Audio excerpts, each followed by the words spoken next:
How's it going, guys? This is Warren Inspire Ryan, and I just came off a podcast with Sam Brown. And Sam Brown was someone who we were really close friends working at a business called Focus Fitness. And we just had a podcast. Now he runs a successful podcast, and I just came off the podcast with him, which has inspired me to share my story, because sometimes I just brush across my story. I go boom, boom, boom, boom. Hey Vicky's in the house, Lisa's in the house, Anne's in the house. Guys, if you're watching this right now, stay tuned, grab some popcorn, okay? Grab some popcorn. I want to go in depth on my journey, on my story, guys, because my story from start to where I am right now is going to raise the hairs on the back of your neck. It's going to give you belief. It's going to give you hope that it doesn't matter. It doesn't matter what happens to you. It's what you do about it. So we got Sammy in the house. What's going on? Aleem's in the house. How's it going, brother? We got Cindy, Anne in the house. We got Joyce in the house. This is the story in full, guys. And I thought, for the people that have only come across me over the last few years, like you've heard about me over maybe a week ago, or maybe this is the first time you're hearing about me. I came from a small town called Oxford. I think every country in the world, they know of Oxford. What's the first thing that comes to your mind when I say Oxford? People are like, wait, Warren, what? You had a bad upbringing and you're from Oxford? What happened? Did they throw dictionaries at you? I came from a town in Oxford called Greater Lease, which was an estate. And when I moved to Greater Lease, we were like the first people to move in Greater Lease. So there wasn't really roads, it was mud, right? We had to walk on mud to get to our house. And it was myself, my mum, my younger brother Matthew, my two sisters Chloe and Lucy. So there was 5 of us, and we were living in Greater Lease, Campion Close, big up Campion Close, in a 2-bedroom house. When I look back at that, I think we were living in a 2-bedroom house.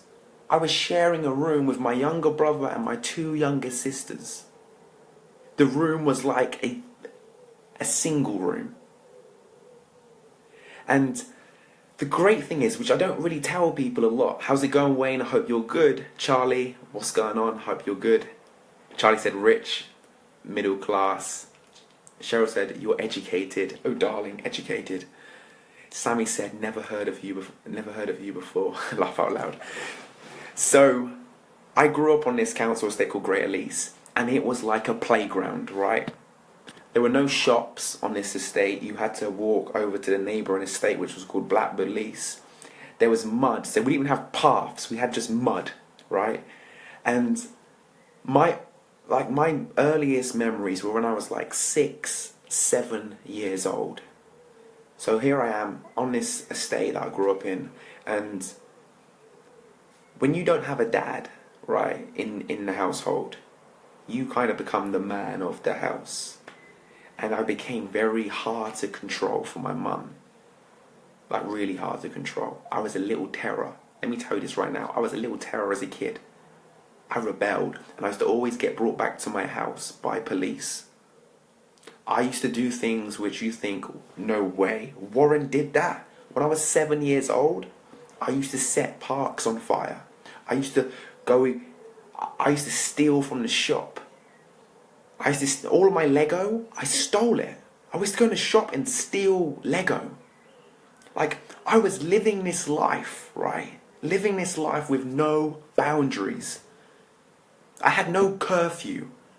I could go outside. It's funny, because when I go back to Oxford, people that knew me, they were like, so Warren, how many years you spent in prison? They just expected me to be in prison. And I was the kid, I was like the runaway kid. I was like the kid that used to roam the streets. This lady that I spoke to that used to live by me said, Warren, you used to always have no top on. I had no top on, just running around the streets. And that was my life, you know. And when I look back on it, it was fun. Like, it was like no boundaries. Just imagine being a 7-year-old and having no curfew. That you could go home at any time you wanted. I could stay at friends' houses and pretend to their mum that my mum said it was okay to sleep over. And I would come back and it'd be all fine, it'd be all good. And this life, like, I look back on it and I think, how did I survive it? How did I overcome the things that I used to go through? And like, we'd do things like, we'd play like Olympics, right? So this was our game. You know, some people play like British Bulldog, or they play Knick Knock Nanny. They play these little games. We played, it was called like, I think now they call it, is it free jumping? Free running. So what we do, me and my friend, there'd be 2 drain pipes alongside a house. I think it's my house. We'd race from the bottom, 7, 8 years old now. We'd race at the top of the drain pipes, get onto the roof of the house as an 8-year-old, right? Get onto the roof of the house. So neighbours can see us, everyone can see us, and because of the state that we grew up in, all of our houses are kind of connected with an alleyway, an alleyway that you could jump.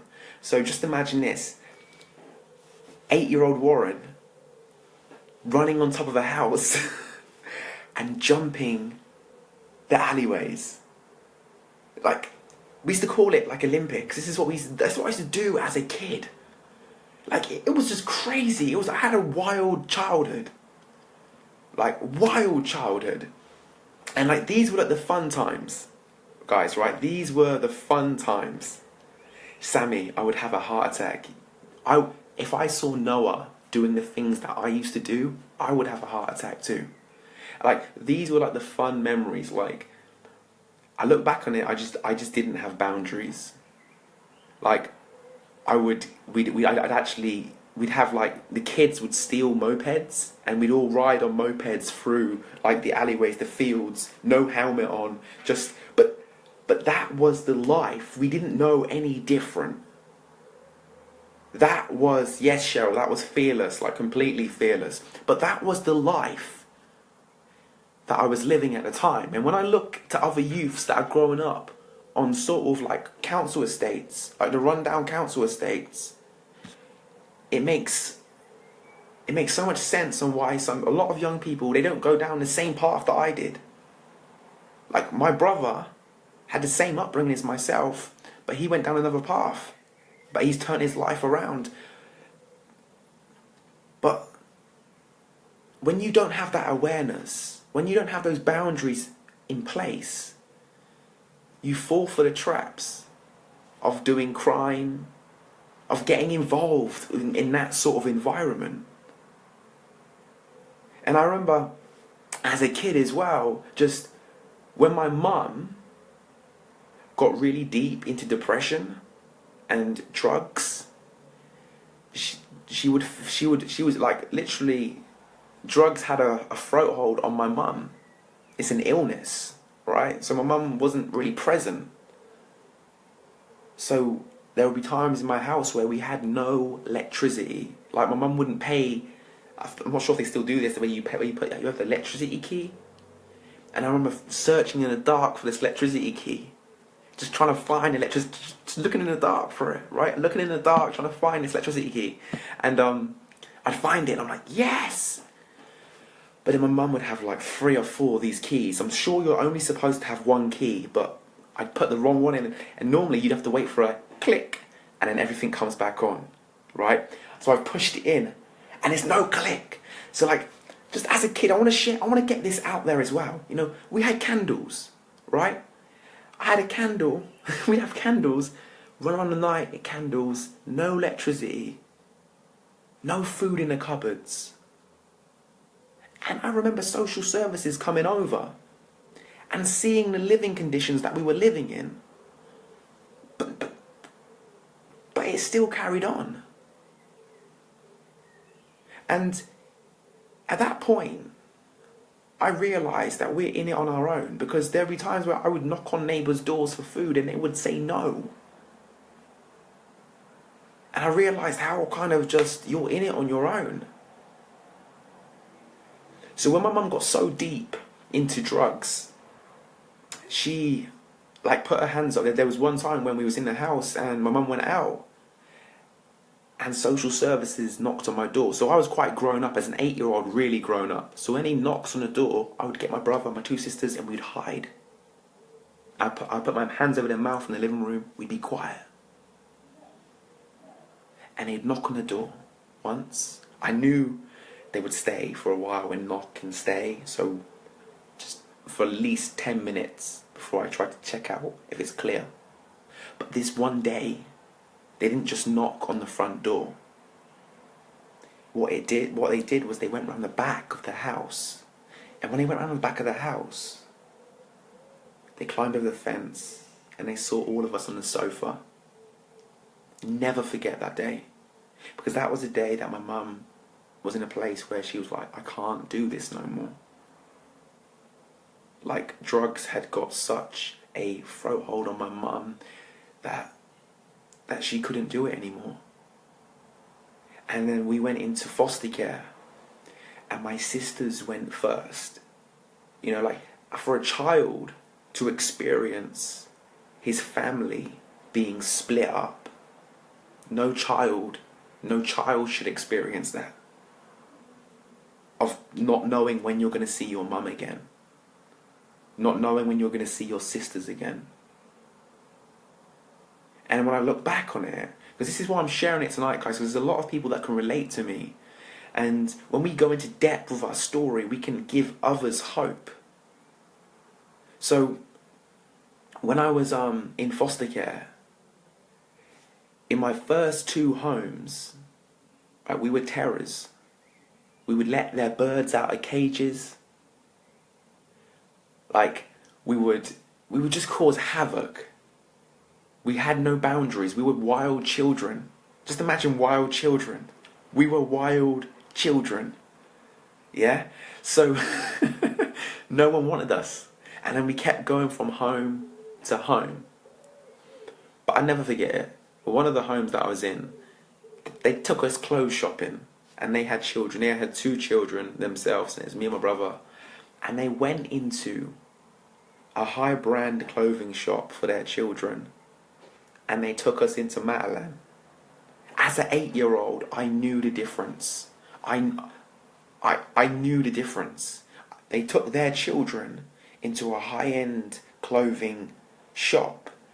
And they got our clothes from Matalan. I'm not saying Matalan's bad to get them, but I just remember seeing the difference as a kid. And I think parents or people that are adults are unaware of how much children take in. So you could imagine, at that age, I believed I wasn't as good as the children that wasn't in care. I believed I had to prove myself. I had to prove to people.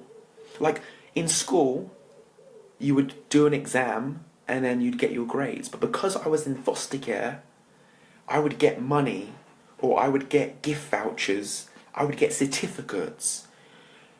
I was like, I don't want a certificate, I don't want a voucher. At the time I probably took the voucher and spent the voucher, but I remember thinking, like, I don't need this special treatment. I don't need this special treatment. I'm just like everybody else. I remember being angry, like, stop giving me chocolate because I've done something. Like, it was like, for anyone who's been in foster care, you will probably know the same experience. And there was times where just, as a result of this childhood, of experiencing what I experienced as a child, and maybe going back to domestic abuse, seeing a man lay his hands on your mother,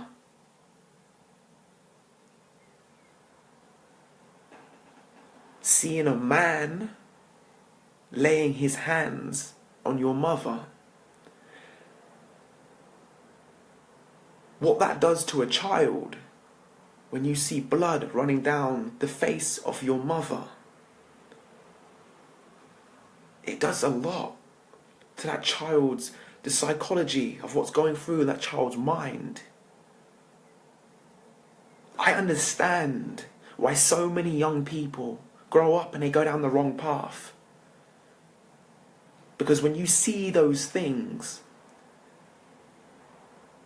it changes everything. I remember being so angry that I wanted to stop these men, but I was afraid. I was scared. I wanted to protect my mum, but I couldn't. And I remember the only way that I could do it was crying. And some of my mum's boyfriends were really strict, and they would just control me in a way that I lost my voice in the process. And growing up, I had a stutter. I couldn't speak properly because I was terrified. I couldn't speak my truth. I couldn't say, get off my mum, get off my mum, because I was afraid. And this trauma that happened as a child,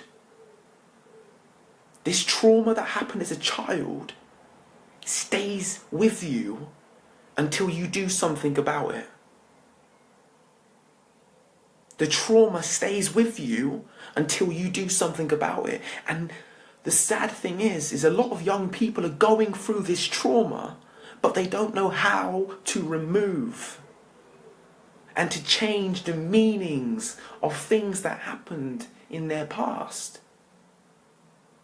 I used to believe my mum didn't love me because she chose drugs over me. It wasn't until I changed my meaning that I could forgive my mum and understand fully and completely why she did what she did. With no anger, just pure love in my heart. But again, a lot of us young people who have experienced a lot of trauma, they don't know. They don't know how to handle their past. And this is what inspired me, this is what inspired me to share this story, to help people out there who are still dealing with their past. And it makes sense for criminals. You see people in prison, you see the wannabe gangsters, that I'm a bad man, you should fear me. Do you know where that comes from? There's a broken boy inside who's crying to be acknowledged, to be seen, to feel important. So do you know how they get that importance? They get that importance by violence. They get that respect through, that's where they get their significance, is through violence.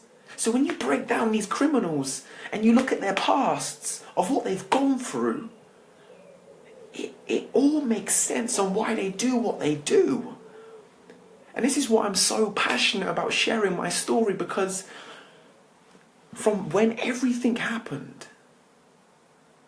through my life, I just knew I was going to prove to the police. I had this my belief in my mind. I was going to prove to the police, I was going to wear a suit and say, look, I'm not a criminal.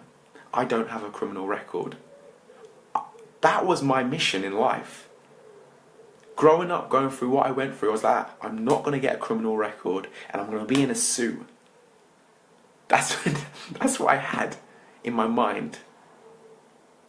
And that kept me out of 13, 14, 15 years old. I wasn't getting involved with crime. I knew right from wrong. I saw the traps. I realized that on this estate that I was living in, they put the fast food store, the liquor, the alcohol store, the betting. I saw the traps. I knew prison was a business. I don't know how I saw the traps, but I knew my time wasn't going to be behind bars. That I was going to make it as a professional football player.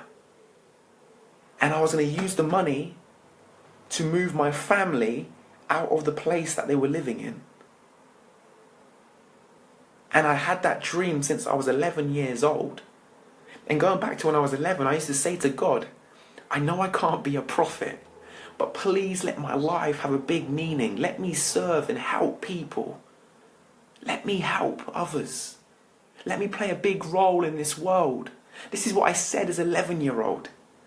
And the idea, the plan, was to make it as a professional football player.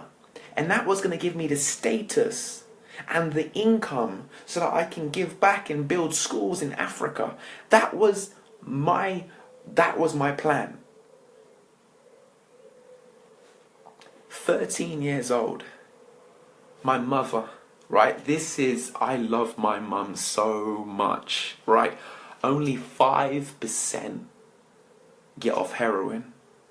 And my mother is one of the 5% in the world to get off heroin. Not only that, no solicitor would touch my mum. She went to court to try to get us back. No solicitor would go near my mum. They said it's a lost cause. You're not going to get your children back.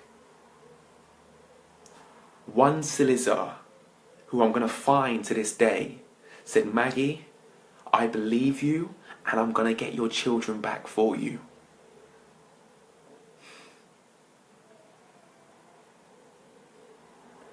My mum went to court.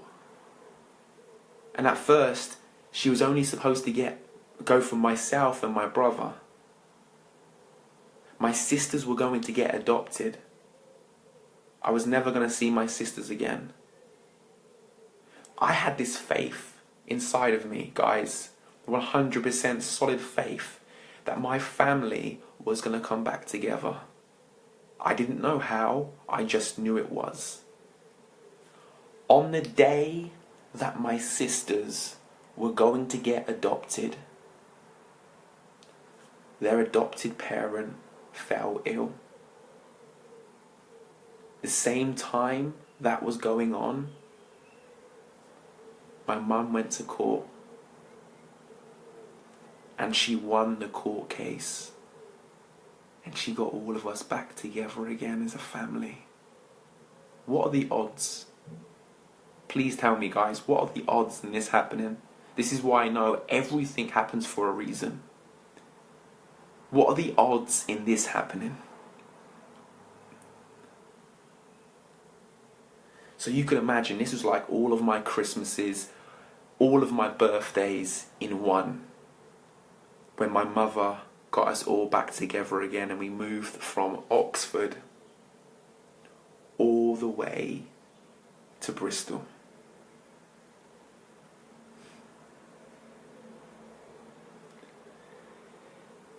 New life. This is now my happy ever after. This is what I told myself. I'm never again going to tell people my past. I got bullied hardcore in school. Guys, if you're around a 28 to maybe 35 mark, there was one mate, right? One mate, I'll never forget it. When I was in foster care, I begged my foster parent not to buy me these trainers, but they did. There was one make, guys. If you can guess that make, type it down below. If you wore that make, this was an automatic token to be bullied, right? That make of trainer that I used to wear was called High Tech. Not only was the whole people knowing that my mum was on drugs, but high tech trainers, you know, and they wasn't just high tech trainers. They were the trainers that where I used to play football. Dunlop, yeah, high tech Vicky, that was it, high tech Andrew, right, Andrea, high tech, you know the high techs. If you got high tech, that was it. You was getting bullied. End of. High tech, you were getting bullied.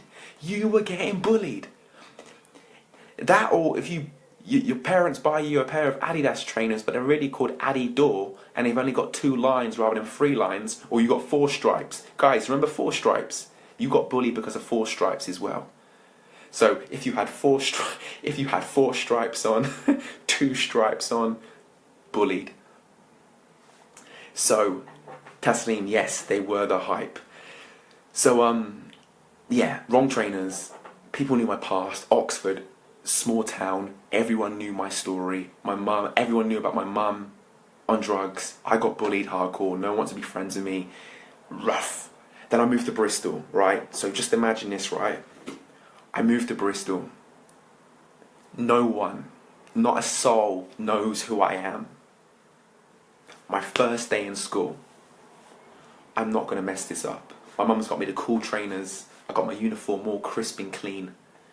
I am going to be popular. I am going to be popular. Got my hair done in Easton, in Bristol, if you know Bristol, Easton. I got it lined out, had the line in my hair, the slit in my eyebrows. I was cool, right? I was going to be the cool kid. I just had it in my mind, I was going to be the cool kid. My first day in school, right? I'm just sitting there like, yeah, cool, cool. I'm like looking at the girls and going like, hey. I thought, this is the new Warren. This is the new Warren. Anyway, never forget it. Group of kids come in my year. These were the cool kids. If I was gonna get in with the cool crew, I had to impress them. They came up to me and they were like, hey, what's your name? I was like, my name's Warren. But actually they had a Bristol accent. They're like, alright mate, what's your name? I remember laughing thinking they sound a bit like a farmer. I was like, my name's Warren. And they were like, okay mate, where you from then? I was like, in my head I wasn't going to say I was from Oxford. No, don't say you're from Oxford. If you say you're from Oxford, you're going to get bullied. I'm going to say I'm from London. And not anywhere in London, okay? This was when Roll Deep, Dizzy Rascal was in. Where did I say I came from? Hackney. Yes, blood. Hackney, Hackney, Hackney. Right? So, right? Listen, Jasmine. So, I say I'm from London, Hackney. The kids are like, wow, you're from London? Touch me, touch me, touch me, touch me. Terry's in the house. Love it. Touch me, touch me, touch me. I'm like, cool. People like me right now. I learned straight there and then. I had to be someone I wasn't. So I carried this act on. Yeah. You cool? I'm cool, man. You know, I didn't realise I was doing it at the time, but I had to be someone. And they were like, are you, like, we all got, like, names. Like, his name is Spigs. His name is Genie. We need to give you a name, but before we give you a name, you've got to be able to, like, MC. Like, can you rap? And I remember thinking, oh my gosh, they've caught me out. I'm not cool. I can't rap. Okay, what's going to happen, right? We've got a little bit of a rap thing going on at Redland Park. If you've been in Bristol, you know what Redland Park's all about. Redland Park tomorrow, okay? Come down there. We're all going to do some raps and spit some bars. So, this is funny, right? So I get home that night. This is on the old internet dial-up. That internet, right? Went onto Google. I think I went onto LimeWire. Downloaded some 50 Cent tunes. Downloaded some Wiley. Not Skepta, because Skepta wasn't around then. Wiley, Pay As You Go, Dizzy Rascal. I like your girl. That sort of like grime. And I'm just learning. Like literally, guys, I'm learning right now. I'm learning. I've got to impress these people next tomorrow.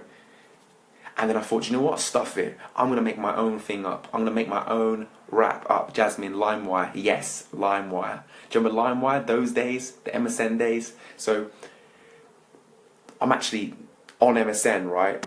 They're messaging me on MSN. Yo, see you tomorrow at Redland Park, yeah? Giving me a wink face. And on MSN, you could shake the screen. So they're shaking the screen. Like, are you ready? You ready for tomorrow? And I'm like, I'm ready. I'm writing all my bars down. I go down to Redland Park, guys. I've got my Echo tracksuit on. Who knows about the Echo tracksuits, right? Echo, grey Echo tracksuit. I had Timberland boots on, but I couldn't afford the adult sizes. And I was a size 6 at the time. So I squeezed myself into a size 4. Yes, I did. I squeezed my foot into a size 4. And if you've ever wore Timberland boots and you've got to squeeze your foot into it, you know about the blisters. So just imagine this, picture this. I'm walking through Redland Park with my grey Echo suit, Echo tracksuit on with my Timberland boots, right? I can't, like, I'm walking like, if every step is hurting me, every step is killing me, I'm like, ah! But no, I'm not like that. I'm like, so funny. So anyway, so I go to these guys. I've got my rap. I've learned it off by heart. Pretty impressed by it because my memory's not that great. So I remember this rap off by heart, and I still know it to this day. Anyway, so they're on their bikes. I come up to them like, yeah, safe, safe, safe. And then they're rapping. And then they start rapping, and I'm like, they're pretty good. My rap doesn't sound like their rap. Anyway, they keep rapping. Everyone's like joining in like, yeah, yeah, yeah, yeah, yeah, yeah, yeah. They're doing their thing. They're like, okay, Warren, your turn. Guys, don't laugh, okay? This was my rap. What with a mic MC? We're gonna party. I got me galley and me posse. Me gonna get some LSD in my Z3. One the M4T, licking speeds in 90. I don't know where it came from, guys. I don't know where that came from, okay? I must have picked those words up from a particular song, made it up, put some rhymes in, M40, in my Z3, BMW Z3, licking speeds of 90, like going 90 miles per hour. That was my lyric. You should have seen their faces. Their faces were like,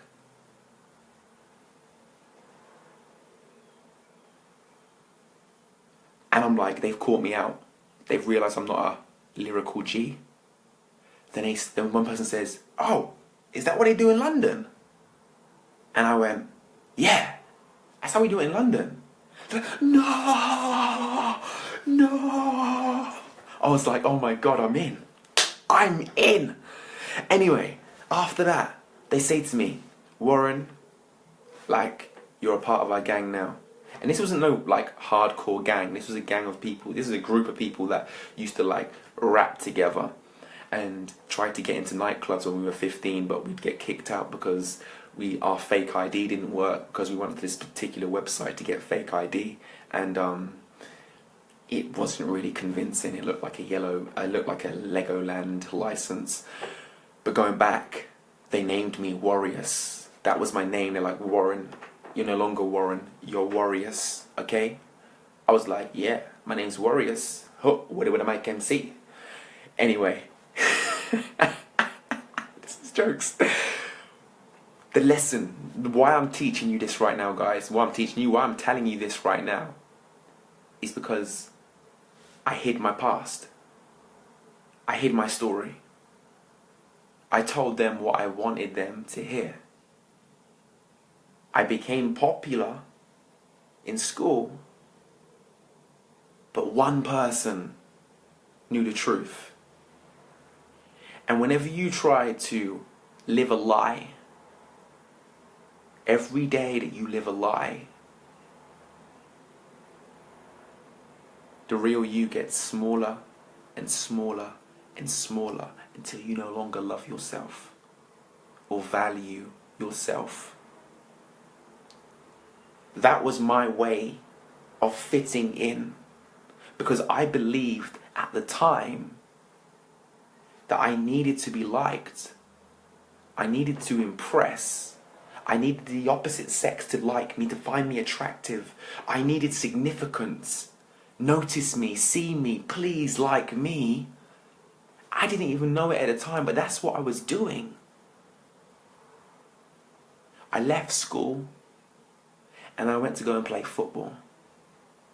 And I was playing at Bristol Rovers. College, same sort of scenario, impressing people. I had my black friends and my white friends, and I would go and speak, right, to my white friends and say, Jollio, cool, right. And to my black friends, I'd be like, Wagwan, you good, yeah? I remember going back to my best friends at the time, Leon and Dwayne. I went around their house for Jamaican food. I'm half Jamaican, okay? I'm half Jamaican. I told them, yeah, I'm half Jamaican. That's actually true. But I know the culture, you know? I know the culture of Jamaica, you know? Yes, eh? So I went round to Leon Dwayne's house, and Leon's mum was like, you want some food? I said, I want some food. I probably put the accent on too. I was like, I want some food, please. So anyway, so I get the food, the chicken, rice and peas, the traditional dish. I get it and I'm like, yes. I'm eating it like there's no tomorrow because the food was absolutely delicious. But I remember saying this, okay, this is what I said. I said, thank you so much for the food. The banana was amazing. The banana is so good. I didn't know you could cook bananas. This is when you live a lie. Okay, guys, when you live a lie, you get caught up. It comes up. You can't live a lie for long. They were like, what? It's not a banana, it's a plantain. What do you mean it's a banana? It's not a banana. I knew that. I knew it wasn't a banana. I was just testing all of you guys. Anyway, so my teens, living back with my mum, impressing people, being liked for the person who I wasn't, leaving those emotions that I didn't want to talk about, the past. I didn't want to talk about the past. I didn't want to talk about what happened. It's in the past for a reason. I'm going to keep it there. But just like a ball that you push under the water, do you know, the more force you put pushing down on that ball, what happens? When the ball comes back up, it shoots up with force. So I'm holding my emotions down, holding the lies, holding them down. And as I'm holding them down, I'm losing the battle. So 20 years, okay, 20 years goes by. I'm 20 years old, and then this is when I went through depression. I got released from my football team. I split up out of a relationship. I moved to Oxford on my own. I was renting a room on my own. I was working in Asda, big up Asda. I was working in Asda at the time. I was going back to an old room that I was renting in a house full of X amount of people. And this is when I first started to experience depression. And I've known about depression since I could remember. And I knew that you wasn't in control when you had depression. I witnessed my mum popping pills in front of me. Happy pills, antidepressants, and I remember it changing my mum. And I remember just feeling like I feel like this is depression. I feel like, because in this period in my life, it was like, what's the point? Why have I had to go through everything that I went through? What is the point in all of it? It doesn't make sense. Why?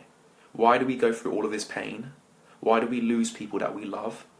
Why do we die at the end of it? What is the point? What's the point in doing anything you do? What's the point in going to university because you're going to die at the end of it? What's the point? What is the point? I got caught up with what's the point? And what it did, it took away the enthusiasm. I stopped looking after myself. I stopped leaving the house. I then developed anxiety because I had such a fear of dying. And if you've ever experienced anxiety or panic attacks, your heart and my head, for me mine was my brain and my head, I believed that I was having a heart attack. So I'm living life on edge, like I could die any second, so I'm being really safe. And I'm phoning the ambulance up, the paramedics, just to be safe. But I'm believing at the time that I'm having a heart attack. I phone them up and they come to my house. And they were like, Warren, you're fine. But like, no, I'm not fine because this keeps happening. And I became this hypochondriac, and I started to experience these emotions, these feelings all over my body, like hot flushes, pins and needles. My nervous system started playing up. I would get weird sensations. I would get cold sweats in a day. I'd be out just dripping for no reason.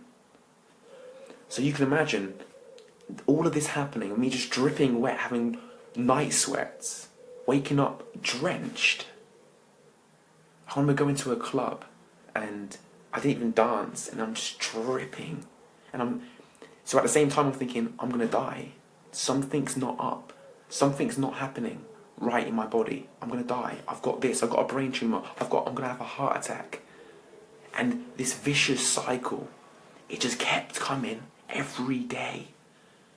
And my depression was like, I can't be arsed. And my anxiety put me on alert that I couldn't sleep at night, and it would hit me around 11 o'clock every single night. And I'd have to go outside my house and walk until I lost focus of the heart beating fast, the palpitations. And I was going through this for like 8-9 months every single day. And you can imagine what it did was, it broke me. It broke me it took me down to my knees.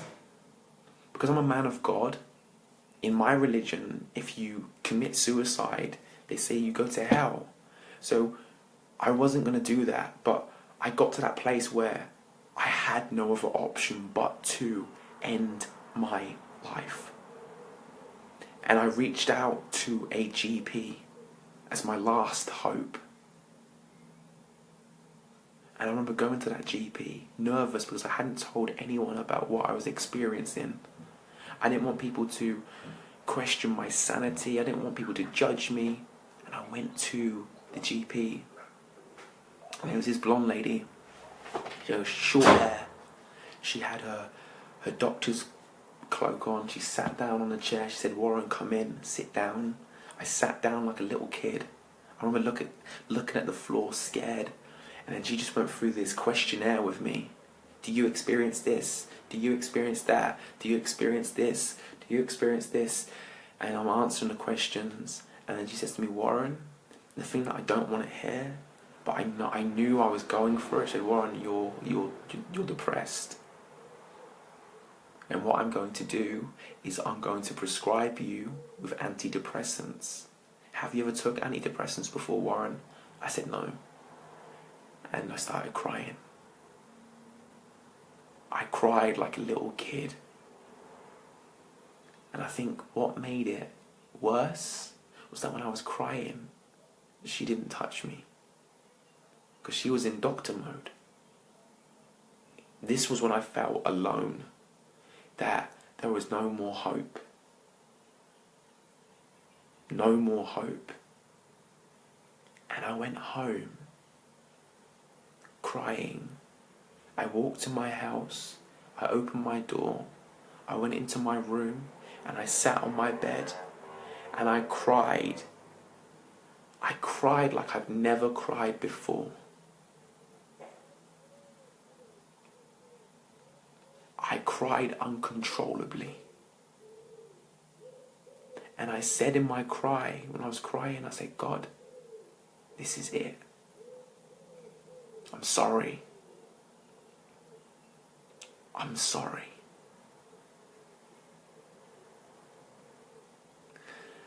And I was crying and I was talking myself into doing this.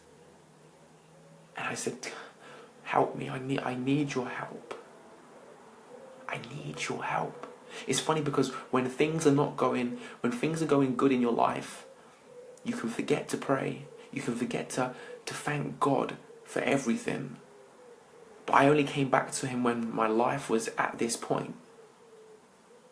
And I prayed and I said, "God, please, help me.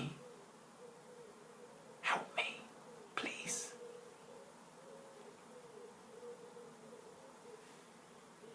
And the day after, that night, I get a phone call with this American guy on the other end of the phone about a job that I applied for in America.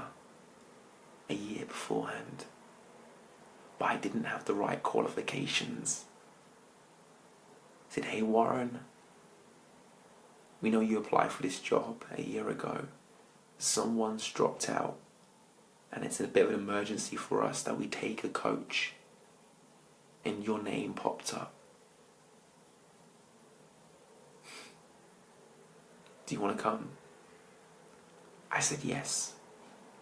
As I was on the phone, I looked up. I looked up like this. I said, God. In my head, I was like, God, this is you.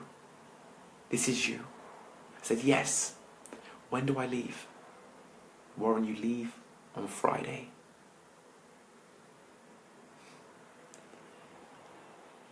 In my bank account,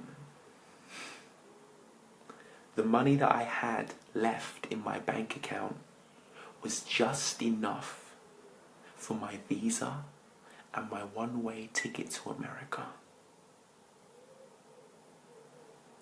This is when life starts to get a bit like, okay, whoa, this is a bit magic. Like this is like, this only happens in movies. This was like my belief back then. I was like, everything like lined up, and I go to America, and I'm on the plane, and as we go across the Atlantic, and we're in America, and I'm in the sky, it starts to hit me. I'm in a whole new environment. I start to look down, and as I'm looking down, I'm used to seeing like football pitches, you know? But then I start seeing baseball pitches, and I'm thinking, I'm in new land here. I'm in America. I've never been to America in my life. We land in America. I get out of the plane. It's surreal. I'm just in this whole new world. I'm hearing these American people speak, and it's like I'm in Bad Boys 2. I'm just waiting for Will Smith to pop out and say, yo, what's going on, Warren? I was seeing the police with guns. I was like, my whole environment was just completely shifted, completely different culture shock. I'm sitting down in the airport in Boston, hearing the accents, thinking, wow, I'm in America, man. And when you shift the environment like that, you lose sight of your depression temporarily. So I'm excited, I'm seeing new things. I get to America, they give me a car, I drive to the family's home that I'm living with. They give me a car with no sat-nav, guys, no sat-nav. And it's one of those Chrysler, those big white Chryslers. I'm driving in America for the first time on the wrong side of the road with no sat-nav, and I've got to make a 3-hour journey, and I've got a paper Google map. I'm driving in Pittsburgh, and gangsters are like, beep, beep, beep, what you doing, dog? What you doing, dog? I'm like, sorry, sir, Jolly-o, I'm from England. I'm just trying to put my poshest English accent so that they're like, wow, he's from Britain, he's from England, how's it going, man? I'm making all these mistakes on the road, and I'm driving in the city, cars everywhere. I'm scared, I'm thinking, crap, I could crash because I'm on the wrong side of the road. This is all like bizarre to me. I'm thinking I'd rather like be in the country, and as I get in the country, you know the movies that you watch when you're driving down, and where they're driving in the country and then flies are splattering over their window screen and it's full of flies. Well, this was my view. I'm looking on the country roads in the outback of America in Pennsylvania, heading to a place called Dubois, and I'm traveling, right? I'm driving. It's getting dark. I've taken the wrong turn, and there's this one biker bar, right? One biker bar in the middle of nowhere. I knew there was no more black people around, right? So I'm thinking, okay, everyone's gonna be white. I've watched the films. I've watched like films like Mississippi Burning. I know that I could be in dangerous territory here, but there's a chance of me going in the dark, lost, or going in this biker bar and getting directions. So, right, I drive up to this biker bar. like bikes outside the bar. The whole movie scene, I'm thinking this is like Hell's Angels times 10. I go into the bar, my posh Warren accent, ready to blow them away. I go inside. As I went in, the atmosphere just went shh. Everyone looked at me as if they saw an alien for the first time, and they're like, and then this voice out of nowhere says, "What you want, boy?" And I said, "Sorry guys to disturb you all. I'm trying to look for a place called Dubois."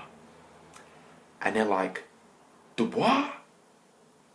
Oh, you mean Du Bois?" I said, "That's the one." And then they started being really nice, and I was like, "Oh, these guys are nice. Sorry for stereotyping all of you. You guys are actually really nice." "Yeah, guy, where are you from, England? You know Harry Potter?" "I just think I do." "Oh my god! Okay, you just need to go on the I-80, then go to this way." Okay, cool. Got the directions. Got to the home where I was staying in Du Bois. Not Dubois, Du Bois. And this was my experience of whole new life experience. I was going to coach children in Du Bois, in a small town where everyone knows everyone. And I'll never forget, my first day coaching, on my first day in coaching, the kids, they were playing, so they were out on the field already. I come out of the car.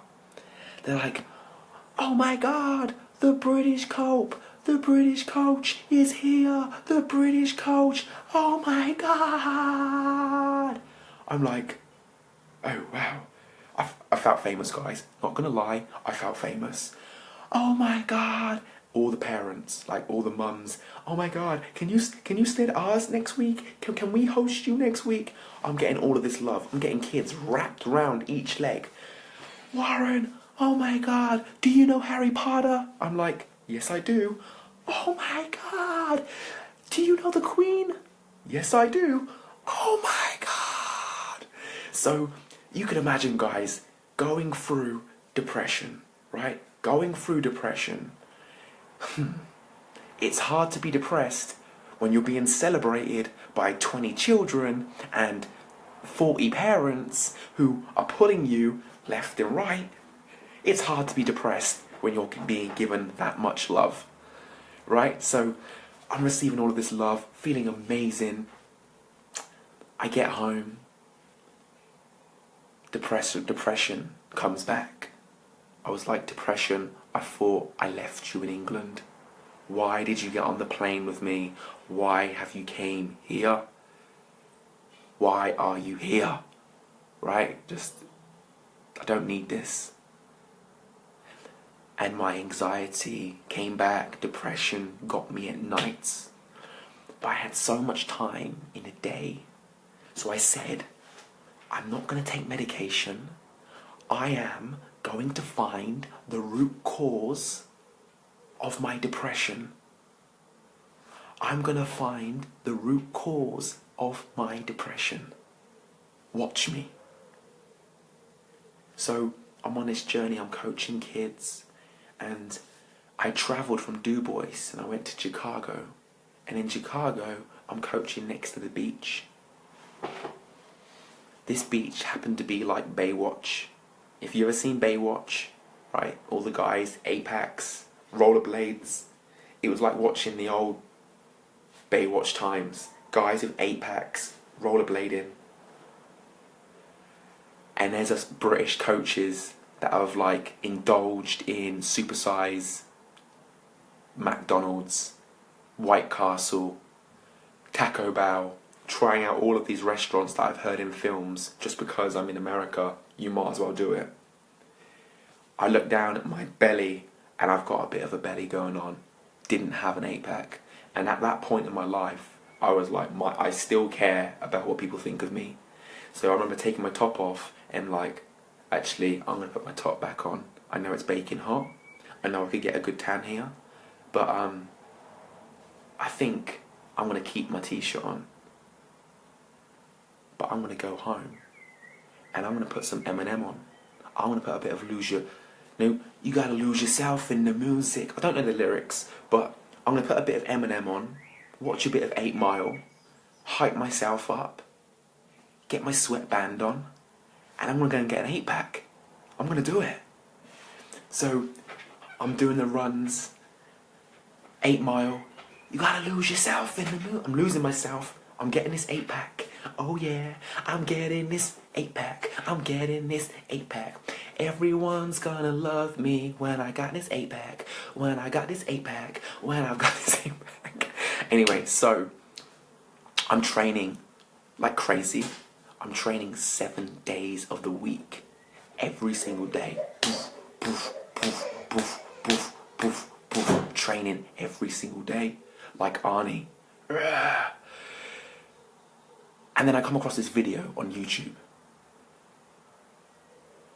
The video, hi Tanya, how's it going? The video that I came across was called When You Want to Succeed as Bad as You Want to Breathe, Then You'll Be Successful, by Eric Thomas. If you don't know the guy, go and check the guy out. Anyway, he's speaking, and he is the American dream. You know, I was quite conservative, British. A bit of the whole, I'm a motivational speaker. Calm down. Don't spray it, say it. But he was, rah! Like you felt him, OTT, over the top. And I remember thinking like, whoa, whoa, whoa, whoa, whoa, whoa, you're a bit OTT. Calm down. Anyway, his video, it hit me. It got me to a place where I was like, wow, I thought I wanted to be successful, but I didn't want it that bad. And I'm intrigued. The way that he's storytelling, he's making me want to listen. Hours are going by. I'm listening to Eric Thomas, and I come across his story. He's speaking on a stage in front of thousands of people. And he's doing his thing, his typical, what up, what up, what up? It's your boy. It's your boy, E.T. Rah, rah, rah, rah. I was like, wow, this guy's been having like Red Bull every day for the last year or so, or Monster or something. Anyway, he's speaking, I'm listening to it, I'm getting a lot of value. And then he says,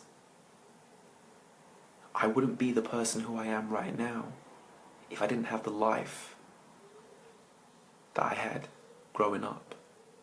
My mum was a single parent. I was a black male living in America with a single mum. My mum developed a drug problem. She was on crack cocaine. My father wasn't in my life.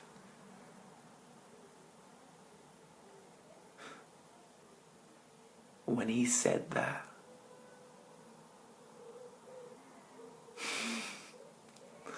that did something to my soul.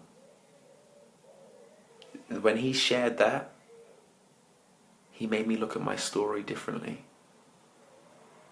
I looked at my past, and I was like, my past is my treasure, because this guy doesn't look embarrassed, doesn't look ashamed. Look what he's doing now. He's inspiring millions of people in the world. He's changing lives right now. What's different between me and him? We have the same story.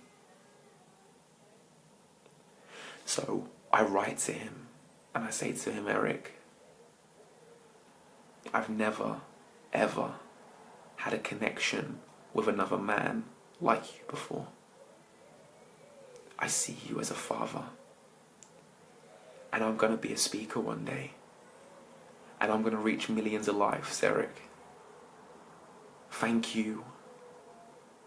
Thank you for making me see what I see right now. And I can never repay you. That night, I write my story out. I'm left-handed, so my handwriting is terrible. Right, my handwriting, actually it's not terrible, but when you're writing your story out, you're gonna skip a few, like the whole how will the seas look, and it's gonna mess up a little bit. So I couldn't really read it properly when I wrote it out. But just writing my story out done something to me. Tears came out. The healing process. Those emotions that I was talking to you about, they were coming out onto the paper. Tears. I was crying. It was 4 a.m. and I was living in my American mum's house and my first mentor farm in Du Bois, America. And it's 3 a.m. I'm writing my story, crying my eyes out. And I was like, I need to type that up. Tomorrow, I type it up. And I put it on a blog site. And there's a button where you can share it to your social medias. And because I was in America and England seemed so far away, I was like, that gave me a little bit of encouragement to say, I'm so far away, it's cool. But I knew in that moment, my life was going to change forever. As soon as I clicked share, my whole life was going to change. I was very personal before. I didn't tell people my story before. I knew when I shared my story, my life was about to change. And it happened on Twitter. My Twitter went from 200 followers to 20,000 followers. And then I had people from around the world messaging me at crazy times saying, Warren, I don't know who you are. It's 3 a.m. and I'm on my bed thinking about taking my life. I don't know how I came across your story, but I've just read your story. I don't even like reading.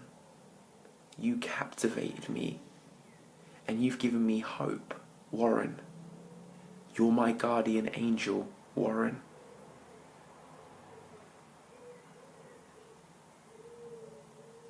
That moment in my life, everything made sense, and I found my purpose.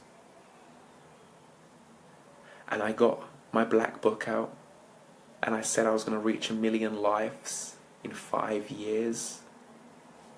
No idea. This is Warren, who had a stutter, who had street talk, had no idea on how I was going to reach 1 million lives. But I said, this is no longer about me. This is about other people. If I can help someone else who's going through or who's been through what I've experienced, I'm going to help them. But you know, I had a belief that, well, I need to achieve something first in order to be this speaker. I need to achieve it, right? But what I did was, I said I was going to master my mindset. I would speak my future out. It's funny, I was chatting with Sam, and Sam was talking about Conor McGregor and Muhammad Ali, and they would name the rounds they would knock their opponent out. So on social media, on Facebook, I would tell people, the world, that I was going to become this international speaker and I was going to reach 1 million lives in 5 years. I told them I was going to move to London. I told them, I made it public on my Facebook. And I said to myself, Warren, do you know what you've just done here? You've put a lot of stuff out there that you've got to back up now. There's no getting out of this one. But the purpose was big, was huge. That I got to work. I started to sacrifice things that I used to do. I stopped watching TV. I was still training, physically training every single day. I got to 12% body fat. I had like muscles coming out of everywhere. And I think the exercise for me and the transformation, making my body this strong being, it showed me what transformation was. And it was all mindset. I would see my muscles grow. I would say to them, grow. I would see the body that I wanted. Visualize it. I would see it. Go over it. Train, train, train, train. See it. Go over it. Train, train, train. See it. Go over it. Train, train, train. And I kept doing this. And I got the results. That proved to me what transformation could happen. That I could, if I put my mind to this, I could become one of the best speakers in the world, and I can reach millions of lives. So I did it. The mind was running from an old program. This old program already had a blueprint to what life was supposed to be like. This old program told me that I was supposed to be a statistic, that to live a mediocre life, to live a normal life was like, wow, done you. You made it. You're normal. That was the old program. I couldn't reach a million lives with the old program. So I started to break it down. Just like a laptop, I removed my old software. I uninstalled all of those beliefs. Oh, you're not good enough, Warren. You're this Warren. You're that Warren. Some of the names that I said to myself, the negative names that I talked about myself, I removed all of it. Until there was just this beautiful soul that was left. And I saw my light. And I was like, wow, I've never seen this Warren before. I removed all of it and replaced it with new beliefs, a new program. This new program that said, Warren, you're going to reach 1 million lives. Warren, you're going to be a father. And you're going to be an amazing father. And you're going to bring your gift into this world. And Warren, you're going to set the foundation so that he can raise the bar. This new program said, Warren, you can create the life that you want. You can create the life that you want. The old Warren couldn't believe it. That was the old program. I downloaded, upgraded this new program. The people that knew me before were like, Warren, you're dreaming. You're in dreamland. You're some sort of preacher now. Who are you, Warren? Like, they were operating on their program. They couldn't see where I was operating with this new program. So I moved back from America to Bristol. And when I moved back to Bristol, you know, the prophet, you know, like Jesus couldn't be a prophet. You can't be a prophet in your own town, in your own city, because they know the old you. They're like, what the hell? You were in clubs partying. You can't be, you're not some sort of like guru now. I couldn't have done it in Bristol. So I worked as a charity worker in Bristol, which got me as much money as I could get at a time, which was £400. And I put a post out on Twitter and I said, I'm moving to London. Does anyone have a room to rent? One person said they had a room to rent. I said yes. I got a megabus, £5 megabus. I'm in this megabus sitting next to someone who has their whole life belongings on their lap. I have my whole life belongings on my lap. And we're going to London. I was this man on a mission. I didn't know a soul in London. All I knew, I was going to go to London and I was going to become an international speaker, and I was going to reach and empower millions of lives, a million lives in 5 years. That was the goal. And I got to London, and then I'm living in this box room. Food was tight, okay? I'm half Jamaican. I like my chicken.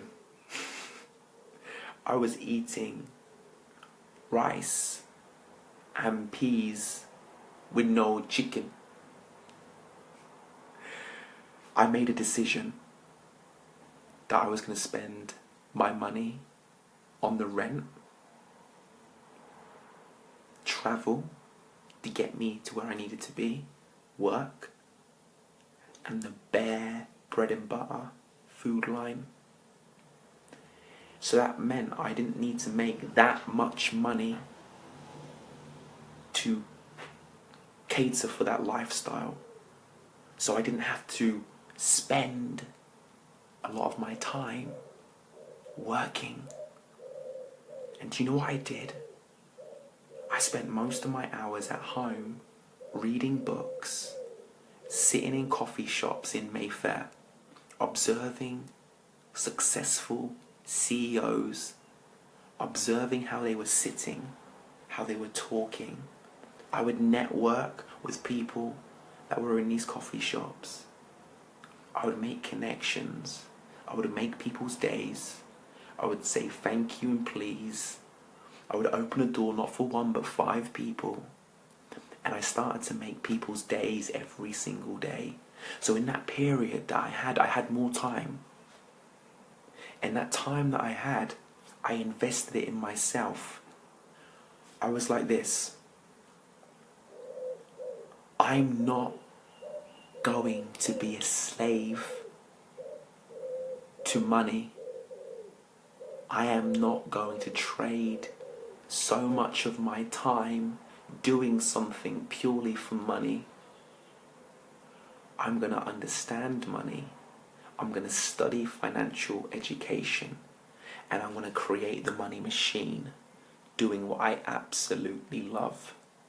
And I used Facebook to build the brand, to share the journey, to inspire people.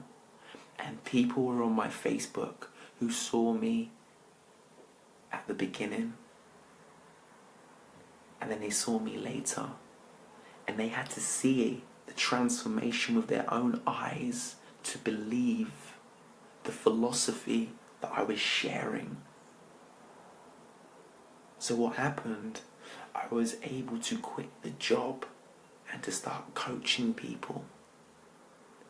And I was bringing out transformations in people that were terrified of being seen, people who lacked self-confidence. I would transform their whole life in such a short space of time. Then they would tell their friends. Then their friends would come, and I would coach their friends. And I went to a place where I was a coach full time. I was speaking for free. And I was frustrated because these events, they wouldn't give me an opportunity to speak because they were like, what's your experience? Where have you spoke before? I didn't speak anywhere before. I spoke in schools, but that wasn't enough for them. So I said, you know what? I'm sick and tired of waiting for opportunities. I'm sick and tired of waiting for someone to say, I pick you. I'm going to create my own platform. I'm going to create my own opportunity. So I did. I created an event. I teamed up with 5 speakers, 4 speakers, and I said, everyone get 10 people each. We did it. In Camden, we got 50 people. Everyone that came to that event was touched, and they wanted to get on board with the movement. The next event was 300 people. And then I had an opportunity to go and speak in Bulgaria. And I became an international speaker. I pinched myself on the plane. I got paid to fly to Bulgaria to speak. Then I pinched myself when I flew to America to speak. Then when I became an international speaker, I wrote this down before I could speak in front of 3 people. And there I am on a stage, sharing my story, sharing strategies that were going to change their life.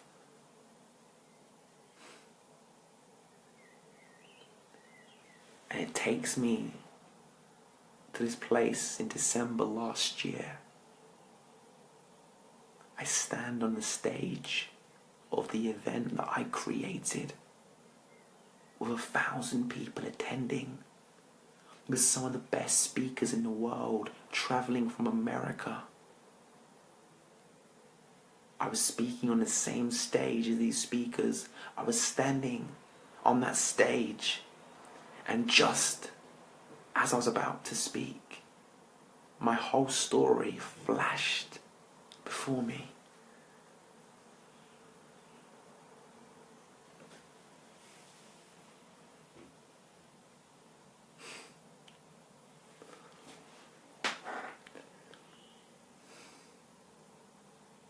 And this is why I want to share my story to you tonight. I wanted to go into depth so you know where I came from. And there are so many of you that are watching this right now who can relate. And some of you might not have found that light just yet, or you might have those beliefs of self-doubt creeping up in your life. You might be in a storm right now, but all I know is that there is power in a story. So the hope that you can get from my story and the belief that you can get from my story can change your life. Because my story the story that I saw was Eric Thomas's story. I saw his A to B. I saw how he went from A to B. I said, if he can do it, I can do it too.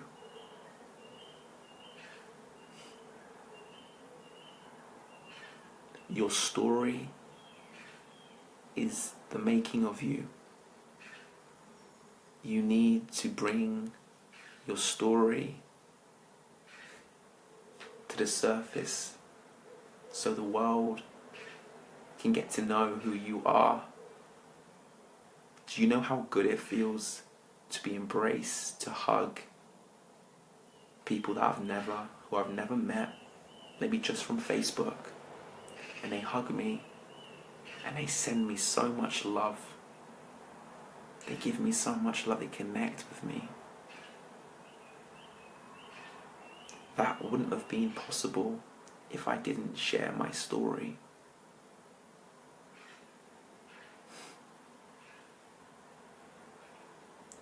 What do I want from you? I just want you to get to that place where you can stand in your truth and be proud of your story. Because where you once came from doesn't have to be where you end up.